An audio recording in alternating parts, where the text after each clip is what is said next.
Dirigeant. Alors, Grégory Samar, donc j'ai effectivement aussi un cabinet de directeur financier. On intervient en un support financier aux entreprises, en intervenant quelques jours par mois. J'ai été directeur financier salarié pendant des années, donc je connais bien ce métier et ce qui apporte une crédibilité dans notre offre. Morgane Rolando, j'ai été directrice financière dans le monde du logiciel et du digital sur fusion-acquisition pendant 15 ans. Il y a 4 ans, j'ai décidé de monter ma structure pour intervenir auprès de sociétés en forte croissance, avec une grosse dominante capital investissement.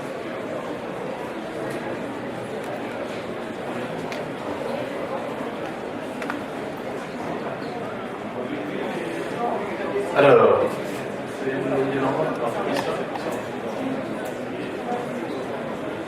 oui, alors nous allons essayer en 20 minutes.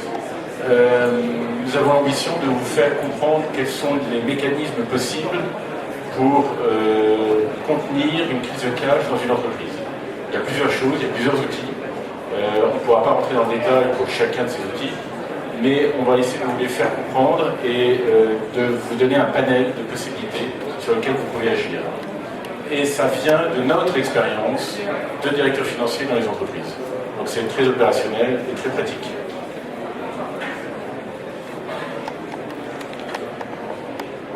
Quand survient la crise, à quel moment pouvez-vous penser que vous êtes en crise de cash?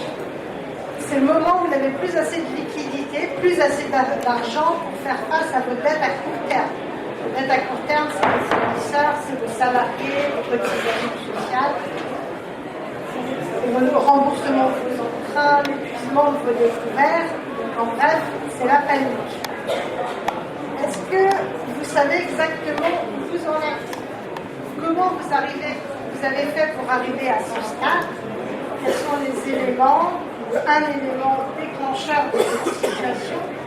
Est-ce que vous auriez pu l'anticiper? Est-ce que vous auriez pu le voir venir? Est-ce qu'il y a eu des signes annonciateurs? C'est pas toujours facile de penser au moment où la crise survient, parce que c'est souvent un état de panique sur comment je vais faire pour surmonter à long terme.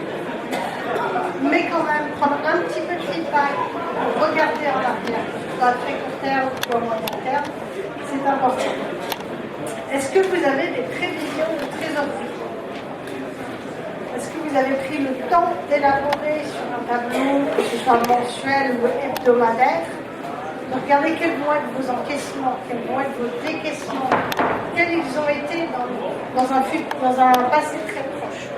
Savoir les habitudes de vos clients, est-ce que ça correspond à ce que vous attendiez, est-ce que vous aviez anticipé tous les décaissements?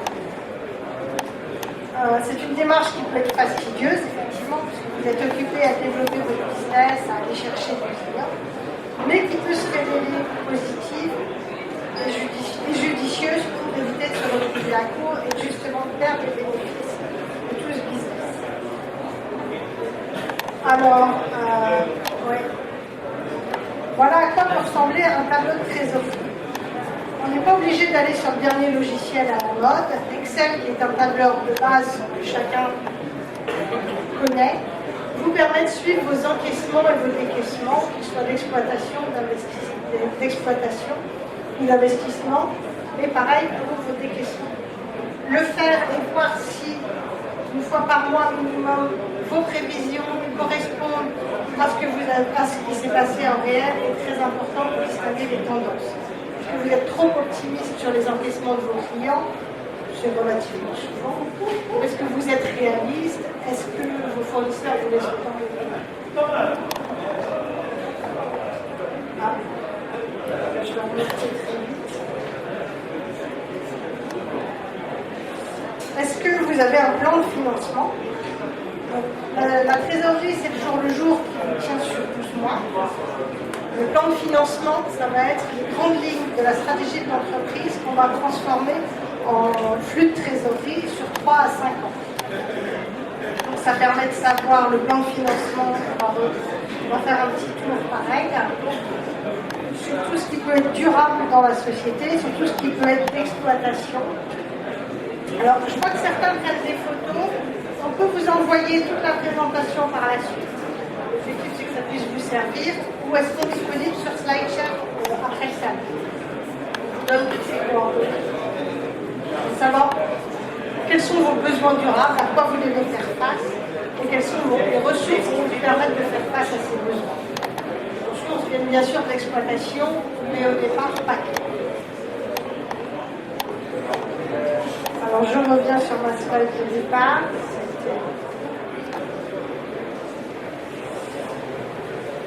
Et est-ce que vous connaissez vos livres découverts? Ça veut dire, est-ce que vous aviez pensé à discuter avec votre banquier avant que ça n'arrive? Vous avez le droit à tout découvert. La discussion, bien sûr, se passe avant qu'il ne soit trop tard. Après, vous n'êtes plus en négociation de force. Si vous savez que vous en avez le droit et que vous avez des leviers que l'on va voir tout à l'heure, il est bien d'en profiter et de les lister avant que la crise arrive.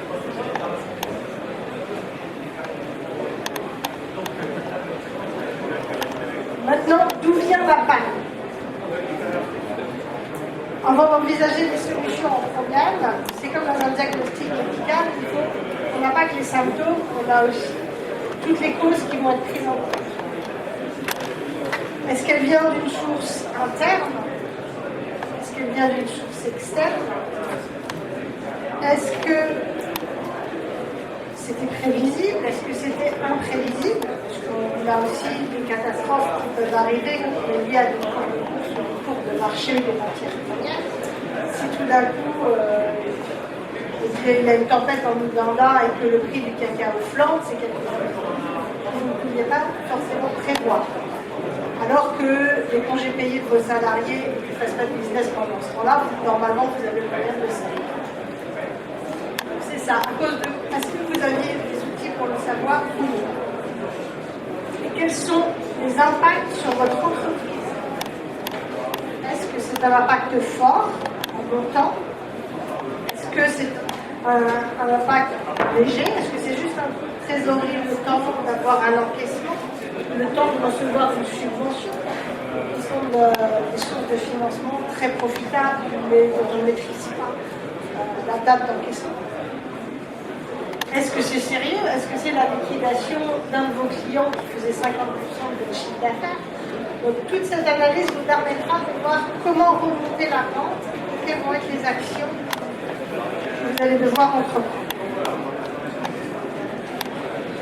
Alors, après avoir réussi à faire un besoin de trésorerie, un plan de trésorerie indispensable, vient de le dire Marianne, on va essayer de voir quelles sont les actions court terme, moyen terme que l'on peut prendre pour résoudre la situation. La première chose, c'est qu'il faut être extrêmement transparent avec ses fournisseurs. Il ne faut surtout pas rentrer dans la cachotterie et que le fournisseur s'aperçoive du retard et se fâche, etc. N'hésitez pas à prévenir un fournisseur que vous avez des problèmes de trésorerie. Ils sont de manière générale très compréhensifs. Et en tout cas, beaucoup plus compréhensifs que si vous leur dites rien et qu'ils s'en aperçoivent de force. Bien sûr, il y a les clients. Alors les clients, il faut faire des relances clients. De toute manière, on en fait tous. Mais là, il faut en faire le plus que d'habitude. C'est indispensable. Il faut aussi être transparent et expliquer au client que vous avez besoin de trésorerie, que vous avez des problèmes de trésorerie et qu'il a besoin, et que vous avez besoin qu'il vous paye plus rapidement. Contacter les services de l'État, ça fonctionne. Le fisc, l'URSSAF comprennent que vous pouvez avoir des problèmes de trésorerie. Il ne faut pas hésiter à les appeler. Vous pouvez le faire vous-même, vous appelez, vous prenez rendez-vous. Ça fonctionne. Ça sera un étalement des dépenses et ça peut être extrêmement utile quand vous avez payé des charges sociales des employés.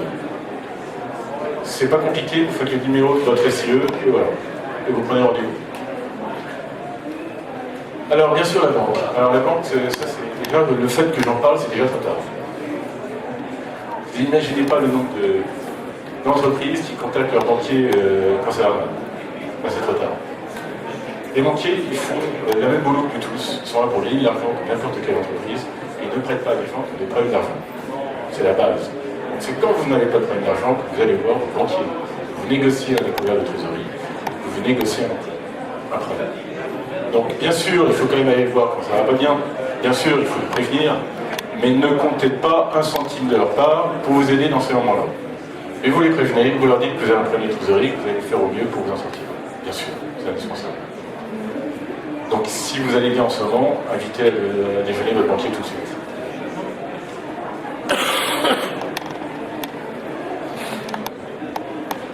Là, on va rentrer un peu plus dans quelques mécanismes qui sont utiles pour passer à nouveau ce passage délicat. Alors, les lettres de change, ça marche bien. C'est comme si un client vous faisait un chèque en dette de valeur dans un mois ou un mois et demi, à l'échéance normale du paiement. Ça a beaucoup de valeur vis-à-vis du banquier. Donc, allez voir votre banquier avec des lettres de change. D'abord, vous dites à vos clients, est-ce que vous voulez bien me faire une lettre de change? Que normalement, il peut accepter. Si vous entendez bien avec lui, et avec ces lettres d'échange, vous allez voir votre banquier, et là, il vous prêtera l'argent très facilement, par anticipation, à l'échéance normale de la facture. Vous avez un mois et demi d'avance. C'est relativement facile à faire. La cession d'équité, c'est le même principe, sauf qu'il n'y a pas la lettre d'échange derrière, donc c'est un peu plus compliqué. Vous allez voir un banquier en disant, voilà, j'ai une facture, il va me payer 100 dans 45 jours, est-ce que vous pouvez me prêter l'argent tout de suite, avant de recevoir les 100 du client? Avec intérêt, bien sûr. Bon, donc ça, si la facture a la valeur, ça peut être utile. Si le banquier pense que la facture sera payée parce que c'est un client un peu réputé, ça aide, ça fonctionne aussi. Donc vous avez bien compris, il vous finance jusqu'à l'échéance de la facture. Là, il faut qu'il paye, le client. Alors certains, il y a deux manières, soit le client paye directement le banquier, soit il vous paye et vous remboursez le banquier. Bon, évidemment, le banquier préfère que vous payiez directement par le client. C'est clair. Bon. Après la facturage, c'est tout simplement le principe de vendre la facture à un facteur. Alors, il fait plusieurs choses. D'abord, il va vous financer, c'est-à-dire qu'il va vous payer tout de suite le montant de la facture. Ensuite, il va assurer, et vous allez payer une assurance sur cette facture au cas où le client ne paye pas. Et puis troisièmement, il va s'occuper du recouvrement. C'est pas vous qui le faites. Vous avez compris que pour le DAI, c'est vous qui faites le recouvrement. Vous avez toujours la charge de recouvrer la facture. Là, le facteur fait tout. Donc c'est très commode, mais c'est cher. Et puis il choisit ses factures. Ils ne font pas n'importe quoi, évidemment. Donc comme par hasard, c'est toujours plutôt les clients moins bien connus qui payent pas bien. Et donc c'est comme par hasard aussi les facteurs qui ne vont pas prendre ces factures. Donc il y a une difficulté avec le factoring, c'est celui-là, c'est qu'ils choisissent et qu'ils sont un peu chers, mais c'est efficace quand vous avez vraiment besoin d'argent. Et c'est cher, ça peut être entre 7 et 10% ou 15%, tout compris, frais de financement, frais d'assurance et frais de recouvrement, tout compris, ça peut être des gros montants. Mais là, nous sommes en situation de crise de cash. Donc là, il ne faut pas hésiter quand il y a des solutions comme ça qui peuvent marcher. Le reverse factoring, c'est l'inverse, c'est-à-dire que vous avez compris que le client, dans le premier cas du factoring, paye tout de suite un client qui vous payera plus tard. Là, pour le reverse factoring, il a payé un fournisseur de place. Donc c'est aussi commode. Mais après, il faudra rembourser tranquillement sur un plan d'échelonnement le banquier de ce qu'il a avancé à votre fournisseur. Il y a un intérêt sur papier qui est assez intéressant, qui consiste à dire à votre fournisseur qu'il sera payé tout de suite par votre banquier, et moyennant ça, vous allez obtenir peut-être 2% d'escompte.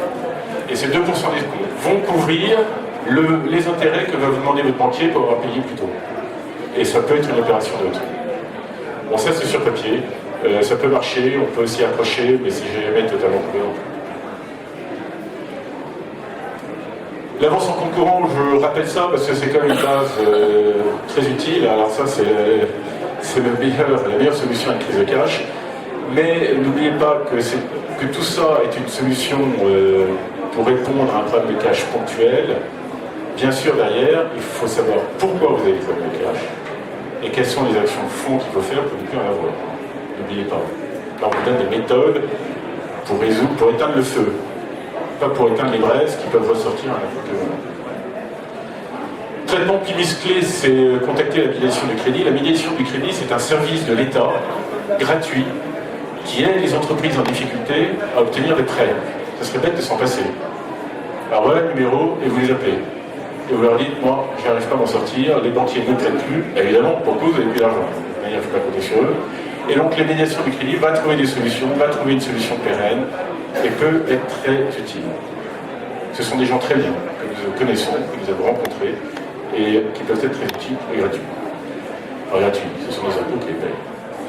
Recourir au chômage partiel, donc ça c'est juste pour rappeler qu'il y a des méthodes de fonds qui peuvent être utiles pour soulager la trésorerie.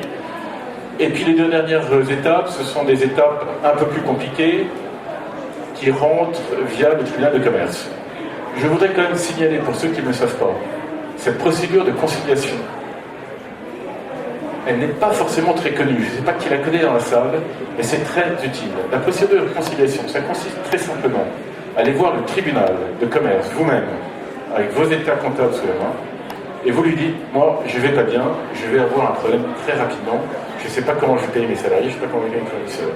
Ils sont extrêmement compréhensifs, extrêmement accueillants, et ils vont vous dire, très bien, on va vous nommer un administrateur judiciaire, enfin un administrateur, pardon, un conciliateur, en l'occurrence aussi, ou un médiateur, qui va juste vous facturer des honoraires. Il va être nommé par le tribunal et va vous aider à négocier avec l'URSSAF, avec le fisc, avec votre bailleur, avec d'autres fournisseurs.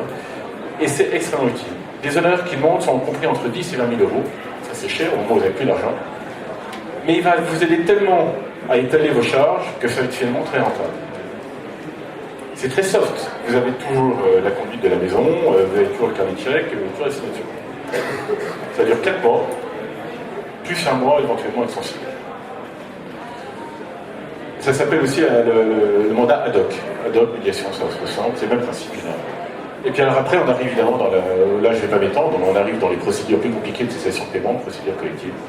Et là, vous perdez la gestion de la société, c'est l'administrateur qui prend le chèque et qui gère la boîte et qui essaie de rentrer dans le plan de sauvegarde. Je ne vais pas m'étaler sur ça, c'est une autre histoire.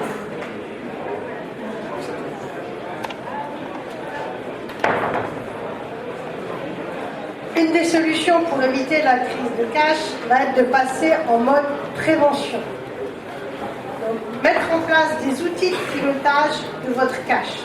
On pense bien au tiroir caisse, au bas de bilan qui reste dans la société. Le premier, ça va être le calcul du BFR, le besoin en fonds de roulement, qui correspond au décalage entre les encaissements que vous allez faire et les décaissements que vous devez faire tout de suite. C'est un coussin dont on va avoir besoin d'entreprise pour fonctionner en permanence. Alors attention aux formules de calcul toutes faites puisqu'il évolue. Il évolue dans le temps si vous avez une forte croissance. Il évolue tout au long de l'année si vous avez une forte saisonnalité dans votre activité. Donc une des manières de le calculer, peut-être de partir de votre tableau de trésorerie et de voir à quel niveau vous êtes, quel est le pic, donc vous êtes le plus négatif et ça correspond à votre besoin. C'est moins scientifique que ce qu'on peut trouver comme formule, mais c'est au moins très utile et très concret. C'est l'argent que vous avez besoin en permanence dans la société. Donc vous avez tous ces outils de gestion de trésorerie à court terme, des outils qui vous permettent de piloter, ceux que Marc a commencé à vous décrire, qui peuvent intervenir de manière parallèle. Votre plan de financement, bien sûr, et optimiser tous vos cycles. Optimiser le cycle d'exploitation, optimiser le cycle d'investissement. Est-ce qu'il vaut mieux prendre un véhicule en leasing ou l'acheter avec un emprunt? Il est important de calculer ça par rapport à l'argent encaissé, décaissé, pas seulement par rapport au taux d'intérêt. Parce que si vous étalez votre décaissement sur le temps, ça peut être plus intéressant d'avoir un taux d'intérêt plus fort, vous aurez moins d'argent à sortir. Donc vraiment, ayez en tête quelque chose de très opérationnel, c'est l'argent qui rentre et qui sort, plus que tous les calculs de structure financière. Et apprenez à distinguer le compte de résultat du cash flow.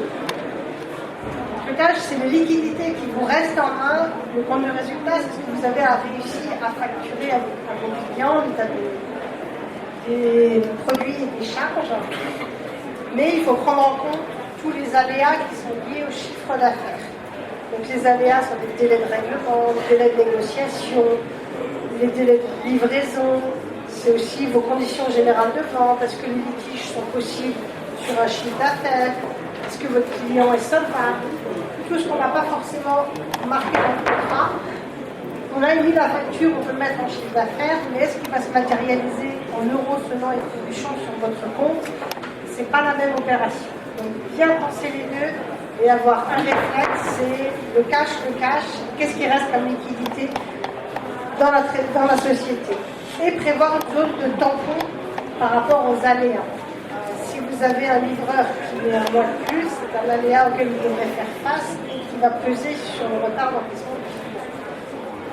Il y aura énormément d'aléas qui viennent de nos partenaires, de l'environnement, d'un salarié malade, qui ne peut pas.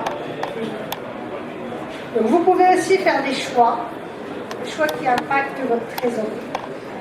Donc attention à ne pas trop autofinancer et se retrouver sans réserve. Donc là, je vous parlais de la location, du crédit bail plutôt que d'acheter un véhicule ou une machine tout de suite. Il peut être intéressant d'avoir des liquidités pour vous pour pouvoir vous retourner. Attention aux dettes, on ne se finance pas que par l'emprunt, on peut aussi se financer par les fonds propres.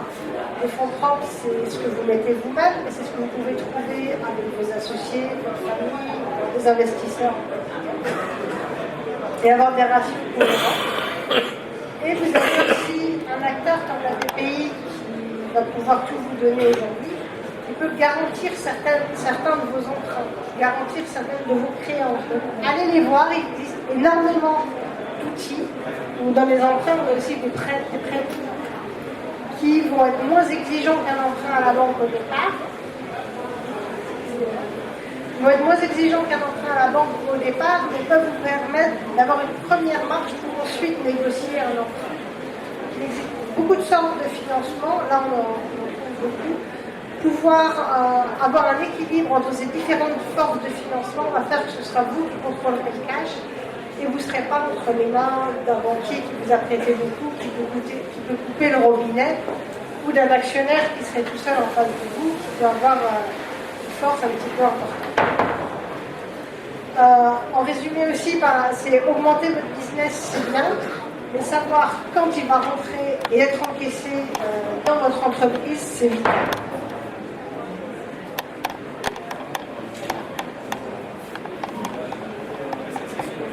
Alors, le message que passe ce slide, c'est d'instaurer la culture cash dans votre PME, dans votre environnement immédiat. Vous ne devez pas être seul à porter la problématique du cash. Tous ceux qui travaillent pour vous doivent le comprendre aussi. C'est une culture à déléguer dans vos équipes. Le juridique y compris, vous n'avez sans doute pas de directeur juridique, j'imagine, mais vous avez bien quelqu'un qui s'occupe des contrats, et bien si c'est vous-même ou pas, vous devez renégocier tout. Il ne s'agit pas de renégocier uniquement les conditions de client, il s'agit de renégocier les conditions de facturation aussi. Voire même d'ailleurs, c'est peut-être plus important les conditions de facturation que les conditions de règlement. Les acomptes, c'est indispensable.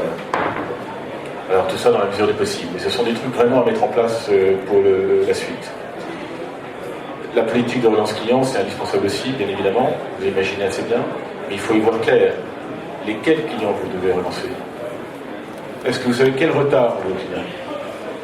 L'idéal, c'est que celui qui vend ne relance pas. C'est pas toujours facile. Pour que celui qui vend garde la bonne relation et que le rôle du méchant soit joué par un autre. Bon, ça c'est l'idéal. Maintenant, ça dépend de votre organisation. Accepter de perdre de la marge, pourquoi je dis ça? Parce qu'en situation de crise, il vaut bien mieux perdre un petit peu de... Si vous êtes en litige avec un client, il va bloquer toute une facture pour pas grand-chose. Ben, il vaut mieux perdre ce pas grand-chose et être payé très vite que de laisser traîner l'encaissement pour finalement pas grand-chose. Et vous allez payer peut-être encore plus cher d'endettement derrière. Donc, il ne faut pas hésiter, de temps en temps, quand c'est utile et quand vous en avez besoin, de laisser tomber quelques points de marge, 0,1 point de marge, contre un encaissement très rapide. Je dis ça, tout ce que nous vous disons, c'est vraiment par expérience de ce que nous constatons de tous nos clients. Ils restent bloqués avec un client bêtement parce qu'il ne veut pas payer un pouillème et il est bloqué, c'est idiot. Autant libérer le pouillème et se payer du reste de la facture.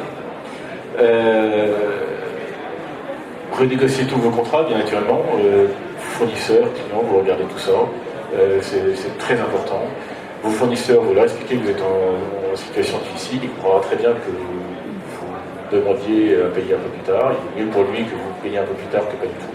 Donc vous avez toujours de très bons arguments.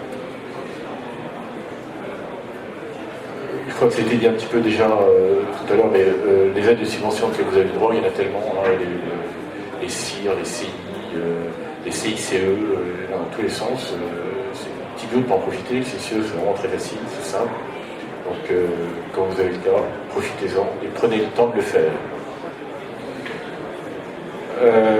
Cultivez la relation avec le banquier, je l'ai déjà dit, je ne vais pas me répéter, mais invitez-le chez vous, tout simplement. Il faut qu'il sache dans quel environnement vous êtes, qui vous êtes, où allez le voir si vous ne pouvez pas le recevoir. Chez vous, c'est votre entreprise. Oui. Ben, vous pouvez l'inviter à déjeuner aussi, ils adorent ça. Et puis, réduisez toutes les charges entrepreneuriales au fonctionnement de la société, ça c'est du basique. Mais de temps en temps, de le rappeler, c'est utile.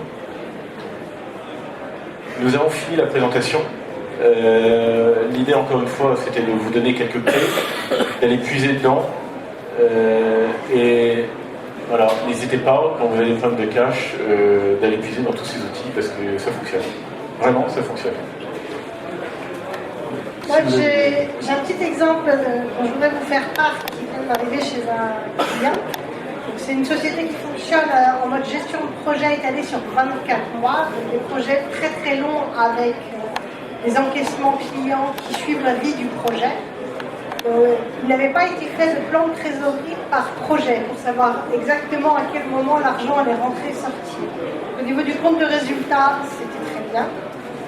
Mais malheureusement, à chaque retard, sur 24 mois, il est facile de prendre 1 mois, 2 mois de retard. Et là, on a été en trésorerie ultra tendue, où on est obligé d'envisager un plan de sauvegarde parce qu'il y a eu du retard sur 3 ou 4 projets et il n'avait pas envisagé à quel moment les encaissements se faisaient par rapport aux décaissements. Encore une fois, c'est très basique en année de trésorerie, mais c'est quand même un outil de pilotage extraordinaire. Peut-être il y a quelques questions à ça, n'hésitez pas à les poser, nous sommes là pour ça. Monsieur. Bon, les difficultés de trésorerie, vous connaissez. Vous avez montré beaucoup de mesures. Demain matin, je commence par quoi? C'est une bonne question. Alors d'abord, vous prenez un bon café. Vous verrez déjà, ça va très bien.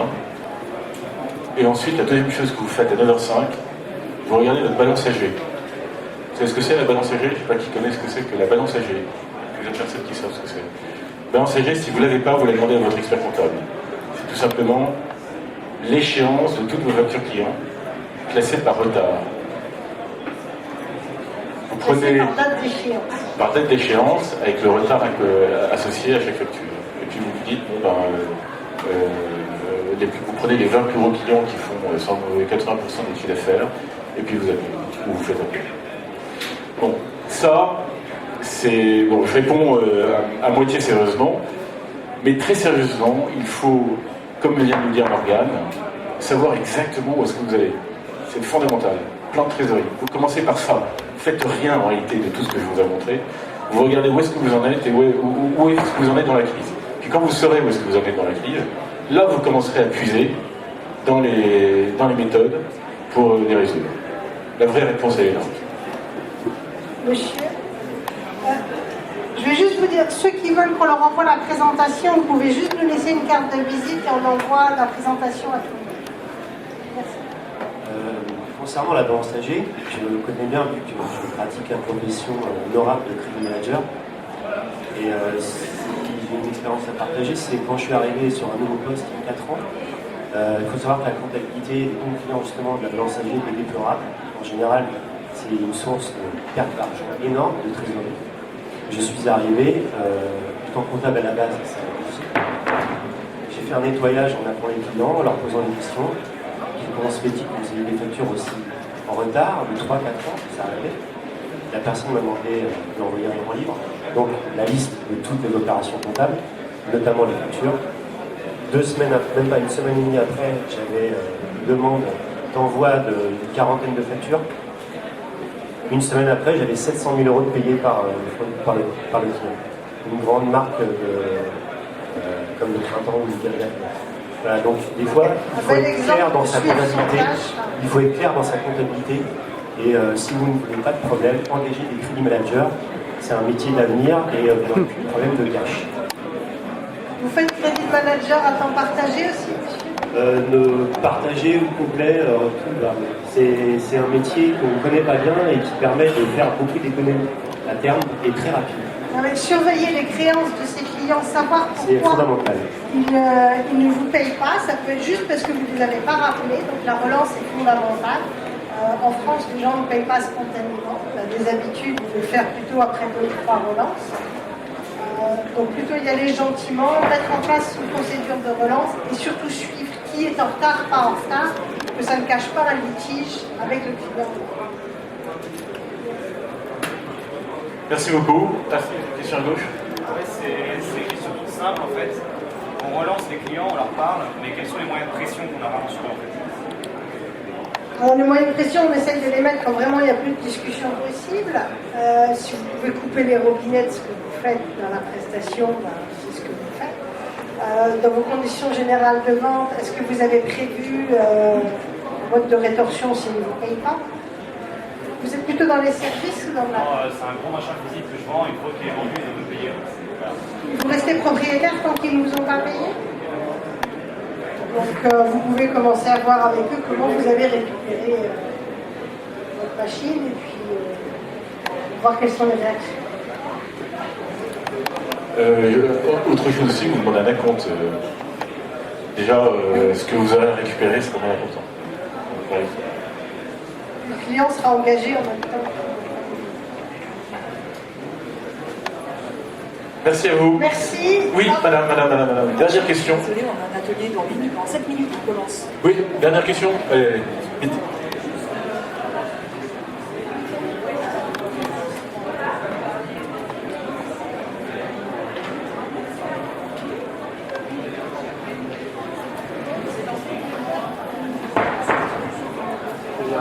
Non, c'est en complément. Madame me dit, on peut faire du DAI, du factoring, on peut faire...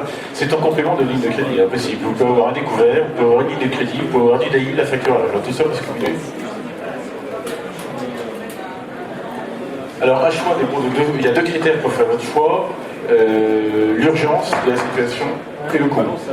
Et vous essayez de voir ce que vous pouvez faire, ce que vous devez faire de plus urgent en fonction de la situation, au moindre coût.